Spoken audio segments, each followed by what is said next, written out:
You didn't really fought me way back then, but how about now? Cause I'm up right now. Hey, you stuck right now. you're in the boy Drip in the building back when I'm making. If you know the vibe, make sure you like, comment, subscribe, show love, do your do best, you're the rest, no stress, no out of breath. See, we being consistent now. You feel me? Now I could really say it on point and perfectly damn near, but that's beside the point, man. We back at it for another reaction, man. I just want to shout out real quick Pro Drip brand, and make sure I go check out the Instagram. Make sure you go check out my Instagram at DriPPie360. All my links will be in the description as well as inside of my profile.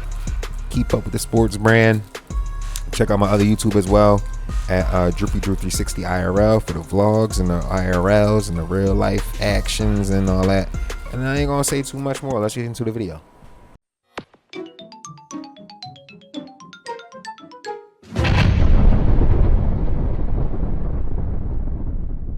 The following program is rated TV MA. Viewer discretion is advised.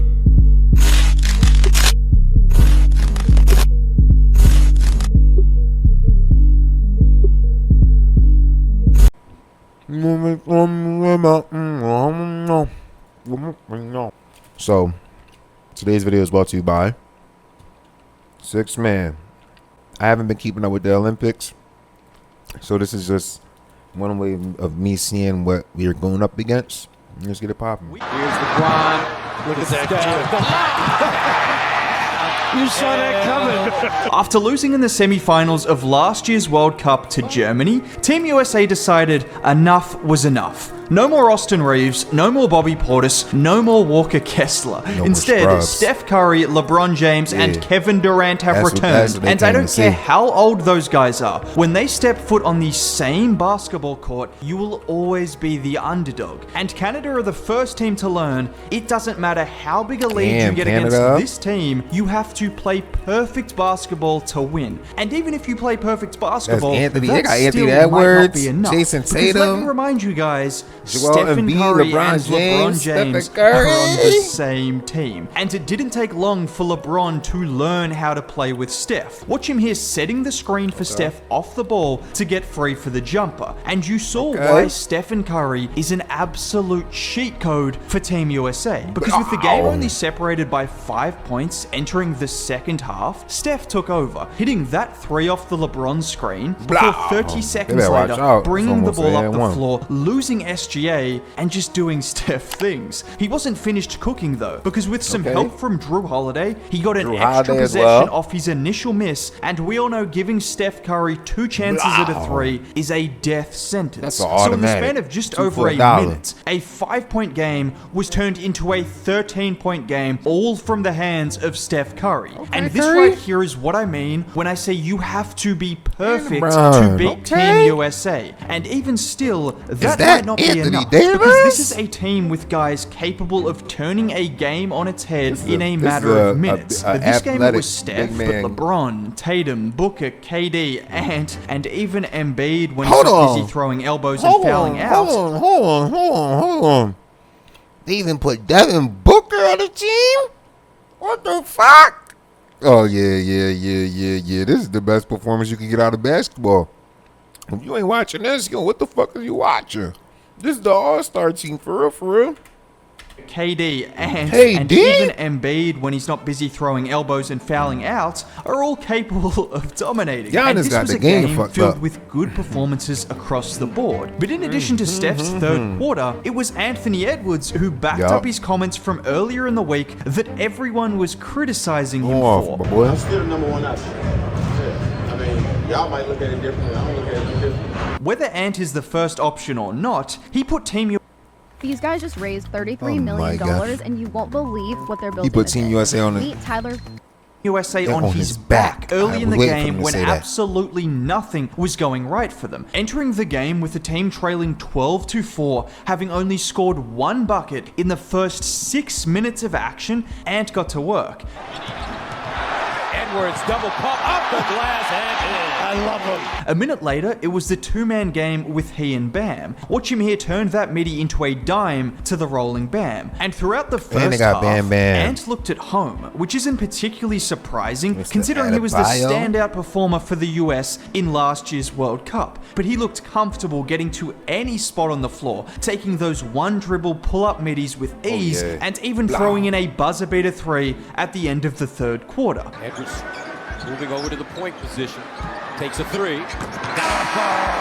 Not only did Ant back up his comments, but he left Steve Kerr with some tough decisions to make when it comes to the starting lineup. Because I think there are three players who are guaranteed to start: Steph Curry, Kevin Durant, and LeBron James. I know that's a crazy thing to say when they are the three oldest players on the team, but when you see how Steph and LeBron looked, plus Kevin Durant, who is the greatest US basketball player in Olympic history. Yes, he is. It's not even close either. Leading US in total points, points per game, and doing so on the best efficiency of anyone. So I don't know how you can argue against those three starting. Oh, also, it's Kevin Durant, Stephen Curry, and LeBron James. You simply cannot bench those three guys. You just can't. But outside of those three, you could make a strong argument for anyone at the 2 guard and 5. Because whilst I've heard a lot of people claim Joel Embiid is Team USA's best player, and he clearly was during the NBA regular season, it didn't look like it in this game, with Anthony Davis looking by far the most dominant big on the floor, dominating on the boards, whilst also providing that easy offense as a lob threat and roller,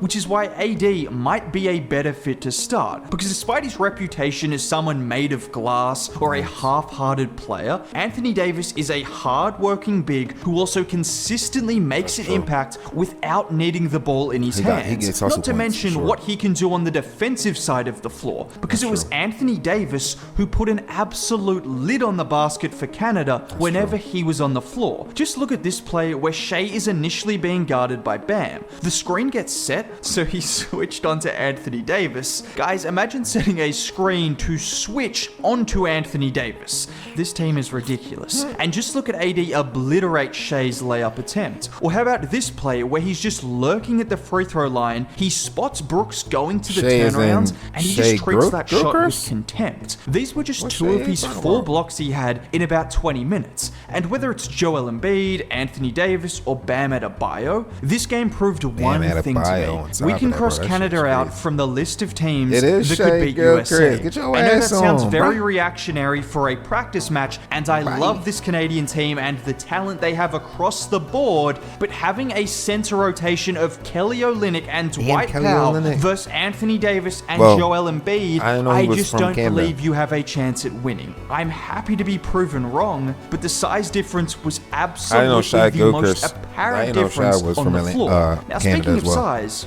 pause, LeBron James is still defying physics. I know he's always the topic of conversation when it comes to basketball in general, but can we just appreciate that at 39, he can still do things like this? Nice slip and a fire. Pretty. Did you see how quick that cut was? He left Dylan Brooks in the dust. And there are people trying to tell me he wouldn't have been able to play in the NFL. No, he wouldn't have just played, he would have dominated that league. Of course, we also had to get a signature chase down block from him as well. Did not give up on it. Anytime you see LeBron with space, it just reminds you that he is legitimately a cyborg. No one should be that fast, that strong, and that big. And the craziest part is, you could say all of those things about him right now, even though he's about 10 years out of his athletic prime. It's a joke. Now, what a lot of people seem to be missing when talking about this USA team is not everyone can be LeBron James, Steph Curry, or Kevin Durant. Players still have to play a role. Even those guys are playing a role. But that's why a guy like Tyrese Halliburton is useful off the bench, because he is a knockdown three-point shooter, he's an elite playmaker, and the ball doesn't stick in his hands. So if anyone on the team is hot whilst Hallie is on the floor, he's going to do his best to find that player. Drew Holiday is another guy who proved in 2020 that he doesn't need the ball in his hands a ton to make a huge impact, which is why the coaching staff was so adamant in bringing him over. Which brings me to the newest addition for Team USA, Derek White. Guys, I don't know if we've been watching the same guy play, but Derek White is more than capable of playing a role for this USA team. Is he more talented or a better player than Jaylen Brown or Kyrie Irving? No. But are those two guys better scoring options than anyone in the USA starting lineup? The answer is also no, which means Derek White gives you a knockdown shooter, a great defender, last year, and a Derek good White was passer. fucking Effectively, going off, bro. it's like having two Drew Holidays out there. And as we saw with the Celtics, that makes you a very good team. Now, if you did make it all the way to the end of the video and want to see more content throughout the Olympics and then going into the NBA season, consider subscribing. Dropping a like on the video would be much appreciated. Have a very great day. Bye.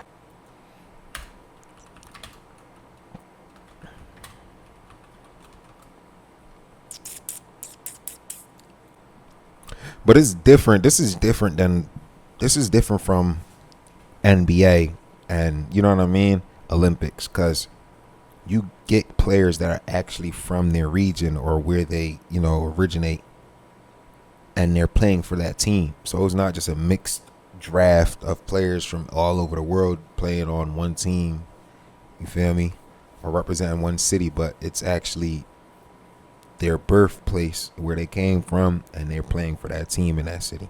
There's some geographical sense and feel of, like, to understand, like, where do the best players come from? What country do the best players come from? You feel what I'm saying? I'm out this joint, man. I hope y'all enjoyed the video, man. Blessings again. Make sure you go tap into all the links, man. I am tired. Bless. Good night.